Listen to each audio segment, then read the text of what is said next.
இப்போ நம்ம பார்க்க போகிறது சிம்பிள் இன்ட்ரெஸ்டில் டைப் வந்து பார்த்தீங்கன்னா 3 மூணாவது டைப் வந்து நம்ம பார்க்க போகிறோம். ரொம்ப ஈஸியானதுங்க. இந்த மெத்தடுக்கு பேர் n-1 மெத்தட் அப்படின்னு சொல்லுவாங்க. இதில் ஒரே ஒரு ஃபார்முலா மட்டும், சின்ன ஃபார்முலா தான், அப்ளை பண்ணீங்கன்னா நீங்கள் டைரெக்டாக ஆன்சர் வந்து எடுத்துடலாம். ரொம்ப ஈஸியானதும் கூட புரிஞ்சுக்கிட்டீங்கன்னா. என்ன ஃபார்முலா அப்படின்னா r into t is equal to n-1 into 100. So இதுதான் வந்து பார்த்தீங்கன்னா அந்த ஃபார்முலா. இதுதான் n-1 ஃபார்முலா அப்படின்னு சொல்லிட்டு நம்ம ஷார்ட்டாக வந்து சொல்றோம். So R rate of interest, T time, அதாவது ஆண்டுகள், 5 ஆண்டுகள் 10 ஆண்டுகள் அது மாதிரின்ட்டு. என் அப்படின்னா மடங்குன்னு சொல்லுவாங்க. ஸோ மல்டிபிள் டைம்ஸ், 5 மடங்கு, 4 மடங்கு, 2 மடங்கு, 3 மடங்கு. ஸோ அப்படி கொடுத்தானா, இப்போ 3 மடங்குன்னு கொடுத்தானா இந்த இடத்துல நம்ம 3 என் வந்து 3 அப்ளை பண்ண போறோம். 5 ஆண்டுகள் அப்படின்னா அது டைம் ஆகும். ரேட் ஆஃப் இன்ட்ரெஸ்ட் உங்களுக்கு தெரியும். ஸோ இதை அப்ளை பண்ணீங்கன்னா நமக்கு வந்து ஆன்சர் வந்து கிடைச்சிரும். இதுதான் அந்த ஃபார்முலா. இந்த ஃபார்முலா நேமே வந்து பார்த்தீங்கன்னா n-1 ஃபார்முலா. இதுக்கு அப்படிதான் சொல்லுவாங்க. So r into t is equal to n-1 into 100. இதை பேஸ் பண்ணி நாம இந்த டைப் எல்லாமே இந்த ஃபார்முலா பேஸ் பண்ணி பார்க்க போறோம். இதையும் சுருக்கி ஷார்ட்கட்டாகவும் பார்க்கறது எப்படி அப்படின்றதும் நான் சொல்றேன். இந்த சம் பாருங்க. ஒரு குறிப்பிட்ட தொகையானது தனி வட்டி வீதத்தில் 10 ஆண்டுகளில் இரட்டிப்பாகிறது. வட்டி வீதம் என்ன அப்படின்னு சொல்லி கேட்கிறான். நம்ம ஃபார்முலா என்ன? r into t is equal to n-1 into 100. ரைட்டுங்களா? ஸோ இதுதான் அந்த ஃபார்முலா. இந்த ஃபார்முலாவில் ஃபர்ஸ்ட் சம் நான் உங்களுக்கு எப்படி ஈஸியாக சால்வ் பண்ணுறதுன்னு சொல்கிறேன். என்ன கேட்குறான்? ரேட் ஆஃப் இன்ட்ரெஸ்ட் ஆர் தான் கேட்குறான். அப்போ நான் ஆர் அப்படியே வச்சுக்கிறேன். இன்ட்டு டைம், எத்தனை வருஷத்துல? 10 ஆண்டுகள்ல. ஸோ 10 இஸ் ஈக்குவல் டு என்னா எத்தனை மடங்குன்னு அப்படின்றாங்க. இவங்க என்ன சொல்றா? 2 மடங்கு. அப்போ நான் 2 எடுத்துக்கிறேன். -1 ஃபார்முலா இருக்கிற மாதிரியே இன்ட்டு 100 எடுத்துக்கிறேன். ஸோ சால்வ் பண்ணுங்க. 2ல் 1 போச்சுன்னா 1 தான். 1 into 100 எனக்கு 100 அப்படியே வரும். இங்க r into 10 இருக்கு. ரைட்டுங்களா? இதை டிவைட் பண்ணும்போது எனக்கு r is equal to 10%. அதாவது ரேட் ஆஃப் இன்ட்ரெஸ்ட் வந்து பார்த்தீங்கன்னா எனக்கு 10%ன்னு வரும். இதுதான் ஆன்சர். நம்ம அடுத்த சம்ம பார்க்கலாம். இந்த சம்ம பார்க்கலாங்க. இந்த சம்முல ஒரு தொகை வந்து பார்த்தீங்கன்னா 5 ஆண்டுகள்ல தனி வட்டி மூலம் 3 மடங்காக மாறுகிறது அப்படின்னு சொல்றான். அதே வட்டி விதத்தில், அதாவது ஆறு வந்து சமமா இருக்கு, 9 மடங்காக மாற எத்தனை ஆண்டுகள் ஆகும் அப்படின்றதான் கேள்வி. இங்க நம்ம புரிஞ்சுக்கலாம். இப்போ 3 மடங்குன்னு வச்சுங்களேன். இப்போ நான் வந்து பிரின்சிபல் வந்து பாத்தீங்கன்னா 100 அப்படின்னு நம்ம எடுத்துக்கிறேன். அப்போ சிம்பிள் இன்ட்ரெஸ்ட் எவ்வளவு எடுத்து மாறி இருக்கும்? 200 மாறி இருக்கும். ரைட்டுங்களா? இதுதான் 3 மடங்கு. 2 மடங்குனா பிரின்சிபல் வந்து பாத்தீங்கன்னா 100, இன்ட்ரெஸ்ட் வந்து பாத்தீங்கன்னா அதுவும் 100 இருக்கும். இதுதான் 2 மடங்கு அப்படின்னு. ரைட்டுங்களா? இது 3 மடங்கு. 4 மடங்குனா பிரின்சிபல் பாருங்க 100, இன்ட்ரெஸ்ட் வந்து பாத்தீங்கன்னா 300. இதுதான் 4 மடங்கு. நம்ம இப்படிதான் மடங்குகள் எடுத்துக்கணும். பிரின்சிபல் எப்பவுமே சேஞ்ச் ஆகாது. வருஷம் ஆக ஆக இன்ட்ரெஸ்ட் வந்து பார்த்தோன்னா அதிகரிச்சுக்கினே போகும். ஸோ இதுதான் கான்செப்ட். ஸோ இந்த கான்செப்ட்ல பிரின்சிபல் சேஞ்ச் ஆகாது. அதனால பிரின்சிபல் கழிச்சுக்கலாம். பிரின்சிபல்ன்றது 1ன்னு எடுத்துக்கிட்டா இன்ட்ரெஸ்ட் எனக்கு 2ன்னு வரப்போகுது. அப்போ 1 வந்து பார்த்தீங்கன்னா மடங்குன்றதுனால கழிச்சுக்கலாம். ஸோ இதை அதான் பண்ண போறோம். 5 ஆண்டுகளில் தனி வட்டி மூலம் 3 மடங்காகிறது. அப்போ மடங்குல 1 கழிச்சுப்போம். 3ல் 1 கழிச்சுன்னா எனக்கு 2 ஆகுது. 2 எத்தனை வருஷம்? 5 ஆண்டுகள். கேள்வி பாருங்க. 9 மடங்காக மாற, 9 மடங்காக மாற அப்படின்னா இப்போ 9 மடங்குன்னு எடுத்துக்கணும்னா நம்ம 1 மடங்கு, அதாவது 100 வந்து பாத்தீங்கன்னா, சார் நான் இங்க போடுறேன், 100 ரைட்டுங்களா பிரின்சிபல் ஆகவும் 800 வந்து பாத்தீங்கன்னா இன்ட்ரெஸ்டாகவும் இருக்கும். ரைட்டா? ஸோ அப்போ நம்ம வழக்கம் போல 1 கழிச்சிட வேண்டியதான். 9 மடங்குல இருந்து 1 கழிச்சா எனக்கு 8. ரைட்டுங்களா? இது எத்தனை ஆண்டுகள் ஆகும்னு சொல்லி கேட்கறான். 2 8 மாறி இருக்கு. எப்படி? 4ஆல பெருக்குனால 4 2 8. அதே 5யும் இந்த பக்கமும் 4ஆல பெருக்கணும். ஆக்சுவலி இந்த லெஃப்ட் ஹேண்ட் சைட்ல நீங்க எந்த நம்பரால பெருக்குறீங்களோ அதை தான் ரைட் ஹேண்ட் சைட்லயும் பெருக்கணும். ஸோ 5 4ஆல பெருக்குனீங்கன்னா 20 வருடங்கள் என்பதுதான் சரியான விடை. நெக்ஸ்ட் கொஸ்டின் பார்க்கலாம். இந்த சம்ல என்ன சொல்லியிருக்கான் பாருங்க. 12% தனி வட்டி வீதத்தில் அவங்க என்ன கொடுத்துருக்கான்? 6 கொடுத்துருக்கான். ஒரு தொகை எத்தனை ஆண்டுகளில் அப்படின்னா டைம் என்னன்னு கேட்கறான். ரைட்டுங்களா? அதுதான் கான்செப்ட். 2 மடங்காகும் அப்படின்னா 2 டைம்ஸ் கேட்கறான். இப்போ ஃபார்முலா பாருங்க. r into t is equal to n-1 into, actually இது -1 into 100. ஸோ இதுதான் ஃபார்முலா. நம்ம ஆர் என்ன கொடுத்துருக்கோம் 12. டைம் தான் வந்து கொஸ்டின், அதை நம்ம கண்டுபிடிக்கணும். ரைட்டுங்களா? ஈக்குவல் டு என் மைனஸ் ஒன்று.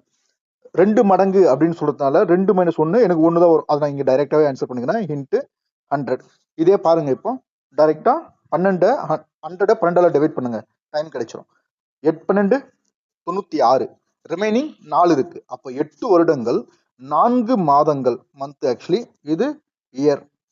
8 வருடங்கள் 4 மாதங்கள்ல எனக்கு இரு மடங்காகும், 2 டைம்ஸ் அப்படின்னு சொல்லிட்டு நம்ம ஆன்சர் எடுத்துக்கலாம். நெக்ஸ்ட் கொஸ்டின் பார்க்கலாம். இந்த கொஸ்டின் பாருங்க, இதை என்ன சொல்ற பாருங்க. ஒரு தனிவட்டி வீதத்தில் ஒரு தொகை 15 ஆண்டுகளில் 4 மடங்காகிறது எனில் வட்டி வீதத்தை காண்க.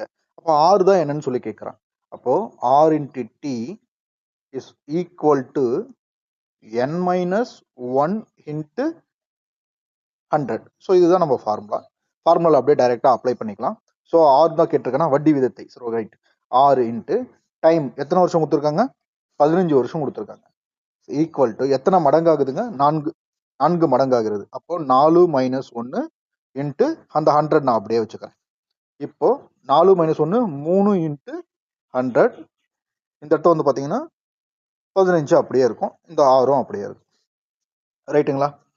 ஸோ இதை பெருக்கினீங்கன்னா வரும் பாருங்க, 300 இங்க 15, ஒரு பாஞ்சு 2 பாஞ்சு 30, 2 இந்த சைபர் அப்படி எடுத்துக்கிட்டோம்னா நம்ம 6 இஸ் ஈக்குவல் டு 20%. அதாவது ரேட் ஆஃப் இன்ட்ரெஸ்ட் வந்து பாத்தீங்கன்னா 20% எனக்கு வட்டி வீதமா கிடைக்குது. நெக்ஸ்ட் கொஸ்டின் பார்க்கலாம். இந்த கேள்வியை பாருங்க. ஒரு குறிப்பிட்ட தொகை 7 ஆண்டுகள்ல தனி வட்டியில் 2 மடங்காகிறது. அதே தொகை 4 மடங்காக மாற எடுத்துக்கொள்ளும் காலம் எவ்வளவு? ஸோ 4 மடங்காக மாற எத்தனை காலம் எடுத்துக்கும் அப்படின்னு சொல்லி கேட்கிறான். நான் மடங்குல எப்பவுமே ஒன்றை கழிச்சுக்கணும் அப்படின்னு சொல்லிட்டு நான் ஆல்ரெடி சொல்லியிருக்கேன். ரைட்டுங்களா? ஸோ 2 மடங்கு அப்படின்னு சொல்லி எடுத்துக்கன்னா 2 மைனஸ் 1 நமக்கு என்ன கிடைக்க போகுதுங்க? 2ல 1 போச்சுன்னா எனக்கு 1 தான் கிடைக்கும். அப்போ அந்த 1 ஈக்குவல் டு, ஆக்சுவலி இது ஈக்குவல் தாங்க கணக்கு, என்ன கிடைக்கும்? 7 வருஷம். ரைட்டுங்களா? அதுக்கப்புறம் என்ன சொல்லியிருக்காங்க? 4 மடங்காக மாற, மடங்குனவே 1 கழிச்சுக்கணும்னு சொல்லியிருக்கேன். அப்ப 4ல 1 கழிச்சோம்னா 4ல 1 கழிச்சோம்னா நமக்கு 3. இது எல்லாருக்கும் தெரிஞ்சுதான், இது கூட தெரியாம யாரும் இருக்க மாட்டீங்க. அப்போ 3 மடங்காக எத்தனை காலம் எடுத்துக்கும் அப்படின்னு சொல்லி நமக்கு கேள்வியா கொடுத்துருக்கான். சரி, ஓகே. 1 3 இருக்கு. எப்போ 1 3ஆல பெருக்குனா எனக்கு 3 கிடைக்கும். அதே மாதிரி 7ஐயும் 3ஆல பெருக்கணும். 3 21. ரைட்டுங்களா? அப்போ 21 ஆண்டுகள் எடுத்துக்கொள்ளும் அப்படின்றதுதான் சரியான விடை. நெக்ஸ்ட் கொஸ்டின் பார்க்கலாம். மிக எளிமையான கேள்விதான், நம்ம அப்படியே டைரக்டா ஃபார்முலால அப்ளை பண்ணிடலாம். என்ன கேட்கறான் பாருங்க கேள்வியில. 8% வந்து பார்த்தீங்கன்னா 8% வட்டி 3 மடங்கு மாற காலம் எவ்வளவு, டைம் எவ்வளவுன்னு சொல்லிட்டு என்டிபிசியில் கேட்டிருக்கான். சரி, okay. R into T equal to n minus 1 into 100. ரைட்டுங்களா? டைரக்டா ஃபார்முலா அப்ளை பண்ணிக்கலாம். ஓகே, நமக்கு ஆர் எவ்வளவு கொடுத்துருக்கான்? 8 கொடுத்துருக்கான். டைம் தான் கண்டுபிடிக்கணும். ஈக்குவல் டு எத்தனை மடங்கு? 3. அப்போ 3 மைனஸ் 1 இன்ட்டு 100. ரைட்டுங்களா? சரி, ஓகே. 3ல 1 போச்சுன்னா 2 இன்ட்டு 100. ரைட்டுங்களா? 8 இன்ட்டு டி. 1 2 2 4 2 8. ரைட்டுங்களா? அப்போ 4 into T is equal to 100. அப்போ டி இஸ் ஈக்குவல் டு, அப்போ 100 வந்து 4ஆல நம்ம டிவைட் பண்ணீங்கன்னா நம்ம என்ன கிடைக்கும்? 25 கிடைக்கும். ஸோ 25 அப்படின்றது தான் சரியான ஆன்சர். இந்த கொஸ்டின் வந்து எஸ்எஸ்சியில் சிஜிஎல்ல கேட்டிருக்காங்க. ஸோ பார்க்கலாம் எப்படி இருக்குன்னு சொல்லிட்டு. என்ன கேட்டிருக்காங்க, என்ன சொல்லியிருக்காங்கன்னா 5 ஆண்டுகள்ல 2 மடங்கா மாறுது. ரைட்டுங்களா? நான் மடங்கு அப்படின்னு சொல்லி சொன்னவே நான் சொல்லியிருக்கேன் 1 கழிச்சுக்கணும் அப்படின்னு இருக்கேன். ரைட்டா? 5 மடங்காக மாற எவ்வளவு காலம் எடுத்துக்கும்? அப்போ 2 மடங்கு அப்படின்னா 2ல இருந்து 1 கழிச்சோம்னா நமக்கு என்ன கிடைக்க போகுது? 1 தான் கிடைக்க போகுது. ரைட்டுங்களா? அப்போ அந்த 1 தான் இந்த 5க்கு ஈக்குவல். ரைட்டா? அப்புறம் 5 மடங்காக மாற மறுபடியும் நீங்க 5ல இருந்து 1 கழிச்சுங்க. ரைட்டா? அப்போ 4 எத்தனை டைம் அப்படின்னு சொல்லி கேட்டிருக்கான். 1 4ஆ மாறி இருக்கு.